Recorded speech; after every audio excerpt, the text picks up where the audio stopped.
Welcome to Soil Smarts Video 6, Grounded in Feedback, revising our approach with public input. DTSC has created this educational series about the soil cleanup of chemicals to local background levels at NASA and DOE areas at the Santa Susana Field Laboratory. These videos are part of a package of materials to help inform the public about challenges related to ensuring completion of cleanups. You can access the entire series on our website.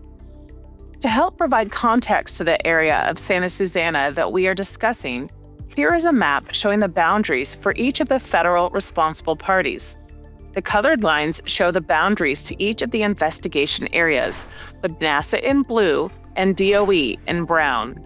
It's important to recognize that the entire 3,000 acres of the Santa Susana Field Laboratory is not contaminated, and that the industrial activities took place within these smaller investigation areas that are the focus of the cleanup efforts. DTSC is committed to a soil cleanup that is consistent with local background, which includes the removal of industrial contamination to pre-operational conditions. Welcome to the Santa Susana Field Laboratory, also called SSFL. In fall 2024, DTSC released a series of videos and companion fact sheets to inform the public of the technical issues related to the cleanup to local background for DOE and NASA, and proposed the multiple lines of evidence, or MLE, approach to address those issues. We recommend that you watch those videos first so you better understand why we are proposing a new approach. In this video, we will be discussing the revised MLE approach that incorporates feedback received from the public. DTSC is proposing to use the multiple lines of evidence approach for determining when soils in DOE and NASA areas are contaminated above local background levels and when the cleanup to local background is complete. Soil Smarts video and fact sheet number 5, Unearthing a Better Approach, provides an overview of the originally proposed MLE approach. And the February 2025 MLE Technical Memorandum provides additional details. There were 5 questions posed in the MLE Tech Memo to help the public in providing meaningful feedback.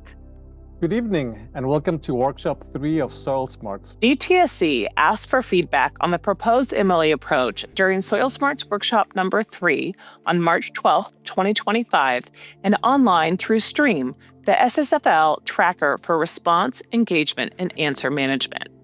DTSC considered all the feedback received and revised the MLE approach to incorporate many of the recommendations. Several comments were made asserting that the MLE approach is not needed and that the cleanup needs to be implemented using the 2013 lookup table values. As discussed in detail in Soil Smarts Workshop number 1 and in the companion fact sheets and videos, a new approach is needed to implement the cleanup to background.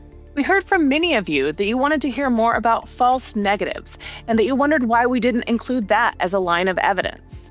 A false negative is when a soil sample is identified as being consistent with local background, but it is actually contaminated. To address false negatives, we have added a line of evidence that evaluates chemical usage at the investigation area associated with the soil sample. If the chemical was used at the investigation area, that would be a negative line of evidence, indicating that the detection is likely due to the industrial activities and that cleanup may be needed.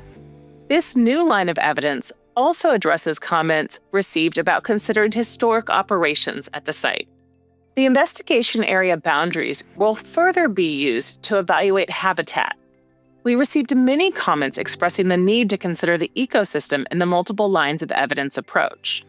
For soil samples collected outside of the investigation area boundaries, we will use existing wildlife surveys and biological assessments to determine if there is habitat outside the investigation area boundaries.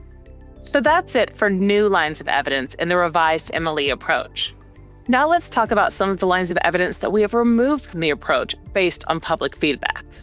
We heard from several of you that there is no need to clean up soil based on a non-detect result. Based on this feedback, we have removed line 1B from the multiple lines of evidence approach. We have also removed line 4 from the MLE approach regarding a cumulative risk ratio comparison based on feedback from many of you. We asked if there were any lines of evidence that should be weighted more heavily than others. It was universally stated that the comparison to background should count for more than any other line of evidence. So this line of evidence is now weighted 3 times as much as the other lines. And now we come to the final change to the MLE approach, and that's how we score all of the lines of evidence to make a final decision about soil cleanup. Here, you see each of the 6 lines of evidence used to evaluate the sample. Each line of evidence answers a question with a yes or a no, and a score is given based on that answer. The first 3 lines of evidence, in green, are evaluated for each chemical detected above its lookup table value. The next 2 lines of evidence, in blue, are based on the entire soil sample, and the final line of evidence, in orange, is only applied to samples collected outside of the investigation area. A sample requires cleanup if the lowest score is negative. Let's look at a couple of examples. In this example, we have 7 chemicals that were detected above the lookup table value. The final decision to clean up the sample area is based on the lowest score, highlighted here in red, indicating that cleanup is required. In this example, there are 2 chemicals above their lookup table value. After going through the MLE evaluation, both chemicals have a positive score, meaning no cleanup is required. Here, we are showing the difference between the originally proposed MLE approach and the revised approach on some of the data from the NASA liquid oxygen plant area. The green circles are samples that were identified as consistent with background using the originally proposed MLE approach, and the red circles are samples that require cleanup. Using the revised MLE approach, the red triangles are additional samples that have been identified as needing cleanup. This demonstrates that the revised approach is more protective than the originally proposed MLE approach, with more samples being identified as in need of cleanup. We understand this is a lot of information. Please review the comprehensive technical memorandum for more details on the revised MLE approach. So what comes next? DTSC is submitting the revised MLE Tech Memo for external scientific peer review, which should be completed in early 2026. The MLE approach will be revised, if needed, based on comments received from the scientific peer review. We anticipate publishing the final approach in summer 2026. Thank you for watching the video. Please submit any questions using our online stream tool.